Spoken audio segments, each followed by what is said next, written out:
عنہ سے روایت ہے، رسول اللہ صلی اللہ علیہ وسلم نے فرمایا مسلمان سے جب قبر میں سوال پوچھا جاتا ہے تو وہ گواہی دیتا ہے کہ اللہ کے سوا کوئی معبود نہیں اور محمد صلی اللہ علیہ وسلم اس کے رسول ہیں، فذالک قولہ، تو اللہ کا یہ قول جو قرآن میں آتا ہے نا اس کا یہی مفہوم ہے، یعنی معنی قولی ہی، مجاز بحث پہ مضاف، یثبت اللہ الذین آمنوا بالقول الثابت فی الحیات الدنیا وفی الآخرہ، ہے نا قرآن میں اللہ تعالیٰ قول ثابت کے ذریعے ایمان والوں کو دنیا میں بھی اور آخرت میں بھی ثابت قدم رکھتا ہے۔ وہ قول ثابت کیا ہے؟ کلمہ طیب، یعنی کلمہ توحید لا الہ الا اللہ، ایک ایسا کلمہ ہے جس سے انسان دنیا میں بھی صحیح راستے پہ چلتا ہے اور آخرت میں بھی۔ آپ کہہ سکتے ہو کلمہ طیبہ کا صحیح راستے سے کیا تعلق ہے؟ بھائی جب توحید کا اقرار کرتا ہے تو پھر اس کے لوازمات خود بخود ہوتے ہیں، اللہ کو مانے گا تو پھر ظاہر ہے اللہ اور بندوں کا کوئی تعلق بھی مانے گا، جب اللہ بندے کا تعلق تو وہ پیغمبروں کے بغیر ممکن نہیں ہے، پھر پیغمبروں کو مانے گا، پھر مذہب کو مانے گا، پھر مذہب ہر معاملے میں رہنمائی کرتا ہے۔ جن لوگوں کے پاس مذہب نہیں ہے ان کے پاس صحیح اور غلط میں تمیز کا کوئی معیار ہی نہیں ہے، تو وہ کسی ایک بات پہ ٹک ہی نہیں سکتے، قائم ہی نہیں رہ سکتے۔ تو یہ ہے، یعنی اس ایک جگہ اللہ اس کو کھڑا کر دیتے ہیں، جما دیتے ہیں استقامت کے ساتھ، تو یہ کلمہ توحید کے بغیر ممکن نہیں ہے۔ اور مشرک بھی وہ بھی الٹتا پلٹتا رہتا ہے، تو یہی کلمہ توحید کے ذریعے مسلمان دنیا میں بھی ایک ٹریک پہ چلتا ہے اور ثابت قدم رہتا ہے۔ ثابت کا مطلب بہت ساری شیطانی قوتیں اور نفسانی خواہشات اس کو دائیں بائیں ورغلاتی ہیں، لیکن وہ اس کی وجہ سے سیدھے راستے پہ چلتا ہے کہ بھئی ایک خدا کو مانتے ہیں تو سب سے پہلے اس کا حکم ہے۔ یہ ایسے دو اور دو چار کی طرح بات ہے نا، بالکل، تو بھئی اپنی رائے کو اللہ کے آگے چھوڑ دینا ہے، اللہ سے زیادہ کون صحیح سمجھ سکتا ہے۔ تو آخرت میں بھی کیا مطلب، قبر میں اور میدان حشر میں بھی، تو قبر میں بھی یہ کلمہ توحید اس کو عذاب سے بچائے گا۔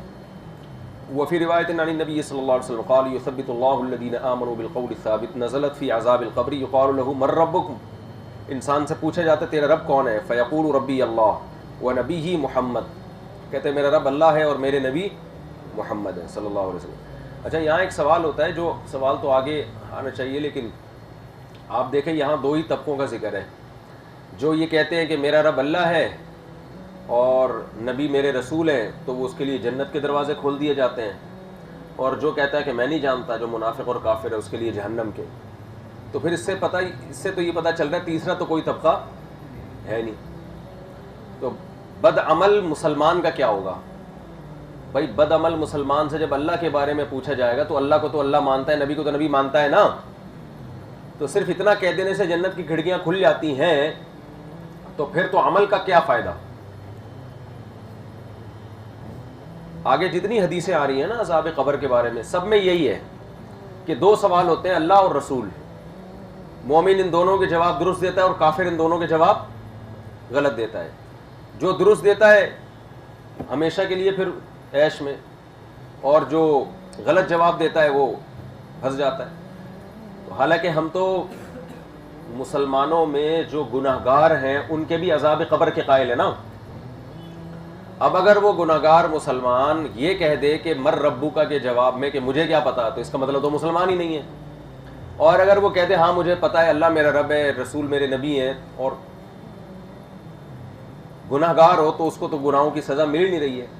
سوال سمجھ میں نہیں آئے گا تو جواب بھی سمجھ میں نہیں آئے گا۔ اس کا جواب یہ ہے کہ یہ قرآن کا مزاج یہ ہے کہ قرآن ہمیشہ دو انتہاؤں کا تذکرہ کرتا ہے، یا تو بہت نیک لوگوں کا یا بہت برے لوگوں کا، درمیانی طبقے کا قرآن عام طور پہ ذکر نہیں کرتا۔ اس کے بارے میں ایک دو آیتیں ہی ہیں پورے قرآن میں، وَآخَرُونَ اعْتَرَفُوا بِذُنُوبِهِمْ خَلَطُوا عَمَلًا صَالِحًا وَآخَرَ سَيِّئًا، کچھ لوگ ایسے بھی ہیں اچھے برے عمل کو مکس کیا ہوا انہوں نے۔ ورنہ قرآن جہاں تذکرہ کرتا ہے یا تو بالکل نیچے درجے کی جہنم میں جانے والے لوگوں کا یا بہت نیک لوگوں کے۔ اب قرآن ذکر کرتا ہے تو سورہ فرقان کے آخری رکوع دیکھ لو آپ، ان کی جو اچھی صفات کے جنتی ایسے ہوتے ہیں، ہے نا، یبیتون لربہم سجدا وقیاما، جنتی کے ایسی جنتیوں کے خواص، یعنی کسی نے جنتی کو دیکھنا ہو تو یہ ہوتے ہیں۔ اس میں آپ جب اپنے آپ کو تلاش کرو گے تو آپ کو اپنے علاوہ ہر آدمی اس میں نظر آئے گا، کتنے نیک تو ہم ہیں نہیں، لیکن ہم اس سے لگتا ہے شاید ہم جہنمی ہو، تو جب جہنمیوں کے آپ جاؤ گے تو آپ کو لگے گا جو جہنمیوں کی علامتیں قرآن بیان کر رہا ہے وہ کیا ہے، فذلک الذی یدع الیتیم، یتیموں کو دھکے دیتے ہیں، ولا یحض علی طعام المسکین، کسی کو کھانا کھلانا تو دور کی بات ترغیب تک نہیں دیتے، ایسی فطرت میں کنجوسی ہے. تو آدمی کہتا ہے یار اتنے برے بھی ہم نہیں ہیں.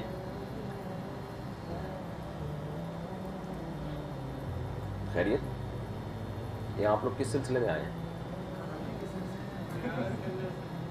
نہیں، یہاں جو ہم لوگ بیٹھے ہوئے ہیں یہ کس سلسلے میں، کچھ پتہ ہے آپ لوگوں کو؟ آپ کا کیا خیال ہے یہ ہم لوگ کیا ہو رہے ہیں؟ آپ بتائیں گے. آپ سے پوچھ رہا ہوں یہ کس سلسلے میں ہم لوگ یہاں پر آنا ہوا؟ اللہ کی رضا کے لیے آپ بتا سکتے ہیں یہ ہم لوگ کیا ہے؟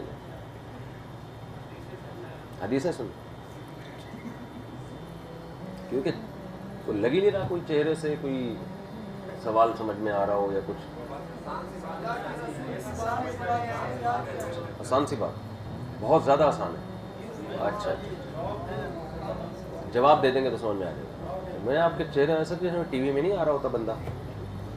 اچھا تو اس کا جواب یہ ہے کہ قرآن کی عادت ہے، یا تو جب اچھے لوگوں کا تذکرہ کرے گا تو جو اچھائی میں سب سے اعلیٰ درجے کی، بروں کا کرے گا تو برائی میں سب سے برے لوگوں کا، یہ بتانے کے لیے کہ اب اپنے آپ کو خود ہی دیکھ لو تم کدھر کو زیادہ ہو. صحیح ہے نا؟ اب خود ہی دیکھ لو کہ تم. تو یہاں بھی عذاب قبر میں بھی اللہ نے حدیث میں دو طرح کے لوگ ہیں، درمیان کے لوگ غائب ہیں. اب ان کا کیا ہوگا ظاہر ہے وہ بیچ میں لٹکے ہوئے ہوں گے. کچھ کو اللہ اپنی رحمت سے معاف کر دے گا، کچھ کو سزا دے دے گا. پھر سزا دینے کے بعد پھر ان کے ساتھ وہی احوال شروع ہو جائیں گے جو نیک مومنوں کے ساتھ ہوتے ہیں. تو ان کا تذکرہ نہ ہونے سے یہ لازم نہیں آتا کہ تیسرا طبقہ سرے سے کوئی ہے ہی نہیں، یا تو جاتے ہی عذاب شروع یا جاتے ہی جنت کی کھڑکیاں. بس مومن اور کافر ایسا نہیں ہے. بہت سے لوگ مومن ہوں گے مگر ان کو عذاب قبر ہوگا. اللہ تعالیٰ ہم سب کو محفوظ رکھے. حالانکہ وہ سوال کے جواب درست دے چکے ہوں گے.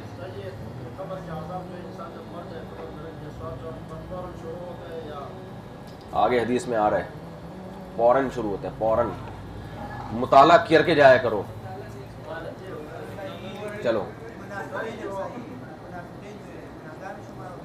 ہے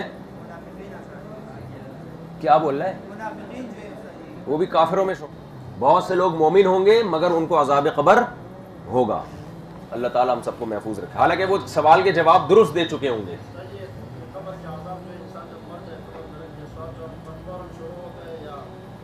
آگے حدیث میں آ رہا ہے فوراً شروع ہوتا ہے، فوراً. مطالعہ کر کے جایا کرو. چلو ہے کیا بول رہا ہے؟ وہ بھی کافر